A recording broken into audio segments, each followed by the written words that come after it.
লোকসভা ভোটের ঢাকে কাঠি। আজ ডিএমএসপিদের সঙ্গে মুখ্য নির্বাচনী আধিকারিকের বৈঠক। ৩রা মার্চ রাজ্যে আসছে নির্বাচন কমিশনের ফুল বেঞ্চ। ইতিমধ্যেই রাজ্যের আইন শৃঙ্খলা নিয়ে রিপোর্ট জমা পড়েছে কমিশনে। ভোটের প্রস্তুতি নিয়ে জেলা প্রশাসনের কি পরিকল্পনা পর্যালোচনা করতেই কমিশনের বৈঠক বলে সূত্রের খবর। ডিএমএসপিদের সঙ্গে মুখ্য নির্বাচনী আধিকারিকের বৈঠক আজ। কমিশন সূত্রে খবর, রাজ্যের আইন শৃঙ্খলা নিয়ে রিপোর্ট জমা কমিশনের।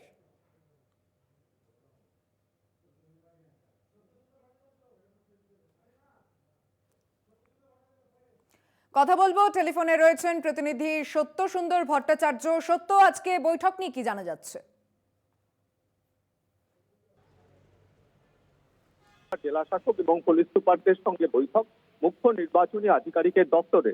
তার মূল উদ্দেশ্য হলো লোকসভা নির্বাচনের প্রস্তুতি, অর্থাৎ মূলত জেলাগুলোর আইন শৃঙ্খলা পরিস্থিতি কি পর্যায়ে রয়েছে তা পর্যালোচনা বৈঠক। তুমি জানো যে আগামী ৩রা মার্চ রাজ্যে আসছে নির্বাচন কমিশনের ফুল বেঞ্চ। তার আগে বিভিন্ন জেলার আইন শৃঙ্খলা পরিস্থিতি এবং সার্বিকভাবে লোকসভা নির্বাচনের প্রস্তুতি কতটা রয়েছে তা খতিয়ে দেখতেই আজকের এই বৈঠক। ধন্যবাদ সত্য। আজ ডিএমএসপিদের সঙ্গে মুখ্য নির্বাচনী আধিকারিকের বৈঠক। ৩রা মার্চ রাজ্যে আসছে নির্বাচন কমিশনের ফুল বেঞ্চ।